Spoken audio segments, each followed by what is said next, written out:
Quiero que se imaginen la escena por un momento. Tienen en sus manos el dinero fruto de su esfuerzo, quizás la venta de una propiedad, los ahorros de años. Llegan al banco, lo depositan en su cuenta y sienten ese alivio de que el dinero ya está seguro. Pero, ¿y si les digo que hay algo que no se ve? Que en ese preciso instante, esa simple acción de depositar su dinero acaba de encender la luz roja que ven en pantalla. Una alerta silenciosa, digital, en los servidores del SAT. Porque en 2026, y esto es crucial que lo entiendan, el dinero en efectivo ha dejado de ser un refugio. Ahora es, de hecho, el principal detonante de investigaciones fiscales. Bien, este es el mapa de nuestra sesión de hoy. Primero, vamos a entender a fondo en qué consiste esta amenaza digital del SAT y cómo funciona su nueva maquinaria. Segundo, vamos a desmontar de una vez por todas ese mito tan peligroso y extendido de los 15.000 pesos. En el tercer punto, analizaremos el caso de Don José, un ejemplo práctico, real, de cómo un error puede costar carísimo. Y lo más importante, el punto 4. Les daremos una guía paso a paso para blindar sus ahorros. Y cerraremos con el punto 5, el poder que nos da siempre tener la información correcta. Empecemos, pues, por el principio. Estamos ante un cambio de paradigma total. Olvídense de las auditorías como las conocíamos, esas revisiones un poco al azar. Hoy, la fiscalización es una vigilancia constante, operada por algoritmos y con una precisión que yo llamaría quirúrgica. Y todo esto forma parte de una estrategia muy bien definida, el Plan Maestro de Fiscalización 2026. La cifra que están viendo es la clave de todo. 5.84 billones de pesos. Esa es la meta de recaudación del gobierno. Y aquí viene lo interesante. Para alcanzarla, la autoridad no necesita crear nuevos impuestos. No, le basta con aplicar los que ya existen, pero con una eficiencia que nunca antes habíamos visto. ¿Y cómo lo logran? Usando la tecnología, la inteligencia artificial, que actúa como un auditor personal para cada contribuyente, cruzando en tiempo real sus estados de cuenta, sus gastos con tarjetas, sus facturas, todo. El objetivo es simple, cerrar cualquier hueco de evasión. Y aquí está el concepto legal que, si me permiten, deben grabarse a fuego: la presunción de ingresos. ¿Recuerdan el antiguo impuesto a los depósitos en efectivo, el IDE? Bueno, pues ya no existe. Pero lo que lo ha sustituido es mucho, mucho más peligroso.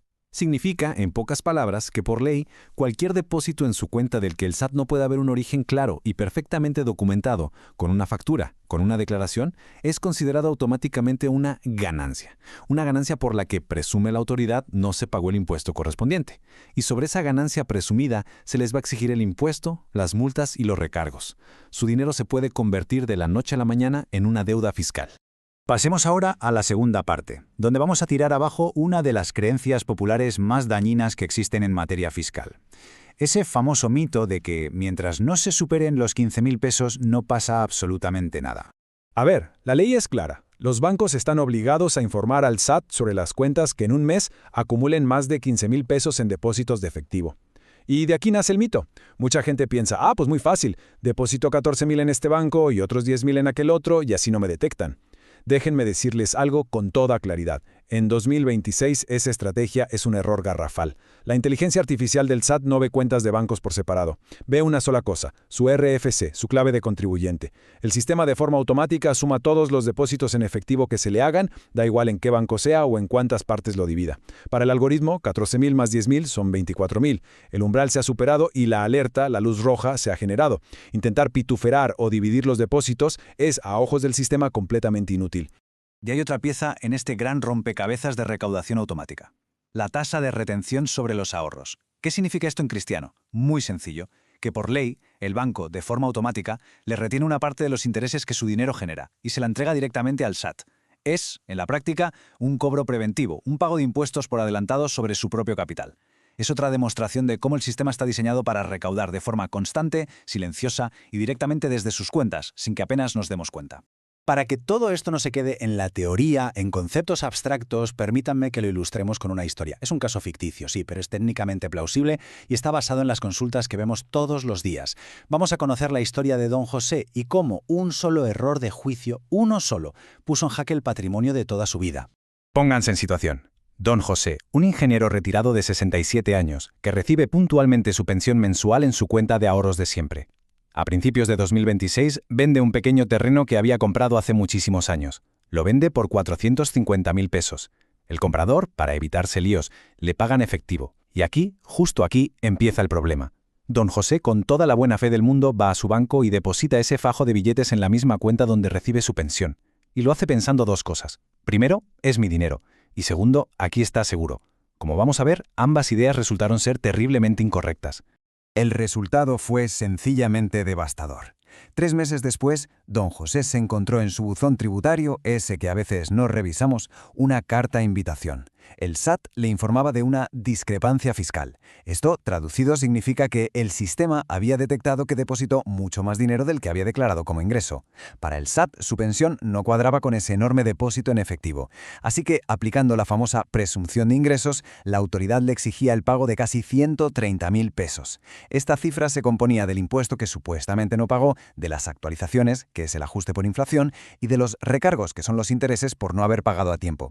Su fondo de emergencia, lo que le iba a dar tranquilidad, se había convertido en una deuda que amenazaba con congelar su única fuente de ingresos, su pensión.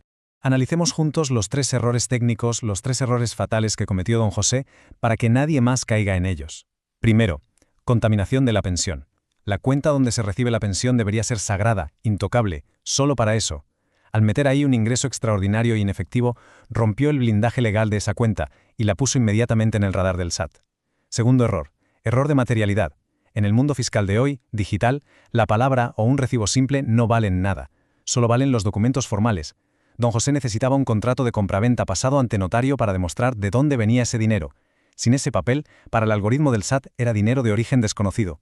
Y tercero, y no menos importante, ignorar el buzón tributario. Es el canal oficial de comunicación. No revisarlo es perder un tiempo valiosísimo para poder defenderse. Bien, la historia de don José es una advertencia, es una llamada de atención, pero no debe ser un motivo para la angustia. Al contrario, porque cuando entendemos el problema, podemos aplicar la solución. Y ahora pasamos a la parte más importante de toda esta clase magistral, la guía práctica.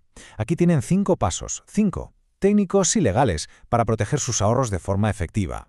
Tomen nota, porque estos 5 pasos son su nuevo manual de seguridad financiera. Primero, trazabilidad. Siempre usen transferencias electrónicas SPI. La transferencia deja un rastro digital claro, verificable, que le encanta a la autoridad. El efectivo, en cambio, es anónimo y levanta todo tipo de sospechas. Segundo, el concepto legal. Vamos a ver en un momento qué palabras exactas usar al transferir dinero entre familiares. Esto es clave. Tercero, separar cuentas. Tengan una cuenta exclusiva para la pensión y otra para todo lo demás. No las mezclen jamás. Así protegen su ingreso de pensión. Cuarto, el buzón tributario. Hay que revisarlo por lo menos una vez a la semana. Es su vía de comunicación oficial y los plazos para responder son muy cortos. Y quinto, apoyo Prodecon. Recuerden que no están solos. Existe la Procuraduría de la Defensa del Contribuyente, que ofrece ayuda legal y gratuita. Úsenla. Por favor, presten máxima atención a esta diapositiva. La frase que ven en pantalla es posiblemente la herramienta de protección familiar más poderosa y sencilla que existe. Si un hijo le va a enviar dinero a un padre, o un padre a un hijo, o a un nieto, debe escribir textualmente en el campo concepto de la transferencia estas palabras: donativo entre consanguíneos en línea recta. No pongan apoyo, ni préstamo, ni para los gastos, ni lo dejen en blanco. Exactamente esta frase. ¿Y por qué funciona esto como por arte de magia? Porque no es magia, es la ley.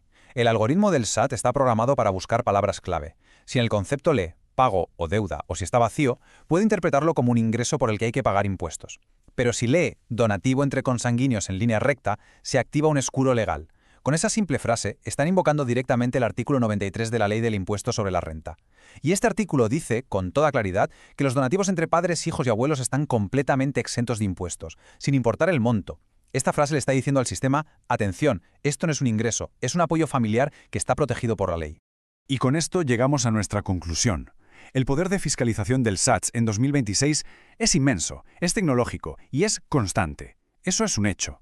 Pero ese poder no debe generar miedo. Debe inspirar algo mucho más útil: disciplina. La tranquilidad financiera ya no depende de intentar esconderse del sistema. Depende de actuar con orden, con transparencia y sobre todo con conocimiento. Es absolutamente crucial que entiendan esto. La fiscalización de hoy no es un ataque personal contra nadie, es un sistema automático, frío e impersonal. No juzga intenciones, solo lee datos y busca inconsistencias. Su único objetivo es detectar y sancionar la desorganización y la falta de transparencia. Por lo tanto, nuestra mejor defensa no es tratar de ser invisibles, sino darle al sistema los datos correctos, ordenados y claros. La organización es tranquilidad. El desorden puede significar sanciones muy graves, y el fruto de sus años de trabajo merece ser protegido con ese orden y esa disciplina. Si esta información les ha parecido útil, les pido que nos ayuden a proteger a otros. Primero, compartan este material. Compártanlo con sus familiares, con sus amigos. Una simple conversación, un mensaje, puede salvar a alguien de un problema como el de don José. El conocimiento es, sin duda, la mejor defensa. Segundo, suscríbanse al canal y activen las notificaciones. Vamos a seguir muy de cerca cada cambio en la ley para que siempre estén un paso por delante. Y tercero, dejen sus preguntas en los comentarios. Su duda puede ser la de muchos otros y nos ayuda a preparar el contenido futuro. Solo recuerden que este material es informativo y no sustituye la asesoría de un profesional fiscal. Y para terminar, les dejo con una reflexión, con una pregunta para que se la lleven a casa. Después de todo lo que hemos visto hoy, analicen su situación actual, sus cuentas, sus hábitos, y pregúntense con total honestidad, ¿está su patrimonio realmente protegido con las reglas que vienen en 2026? La acción que tomen hoy definirá, sin lugar a dudas, su tranquilidad de mañana. Gracias por acompañarnos en Sabiduría Financiera.